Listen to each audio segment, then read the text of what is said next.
आज आपण बघणार आहोत पंचमहापुरुष योगांमधला एक योग शशयोग, जो शनी ग्रहाद्वारे निर्माण होतो.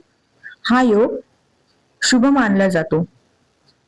कुंडलीमध्ये जर शनी स्वराशी म्हणजेच मकर लग्न किंवा कुंभ लग्न आणि शनीची उच्च राशी म्हणजेच तुळ राशी या ठिकाणी जर शनी उपस्थित असेल, तेही केंद्रात, तर शशयोगाची निर्मिती होते.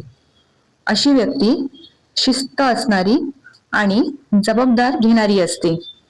याचेच परिणाम अशा व्यक्तींना कोणतेही पद सहज मिळते, मान सन्मान मिळतो, गव्हर्नमेंट सर्व्हिसही सहज प्राप्त होते.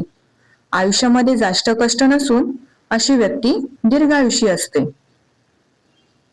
पूर्वजन्मी चांगले कर्म आणि कामाशी एकनिष्ठपणा म्हणून ह्या जन्मी शशयोगाची निर्मिती होते.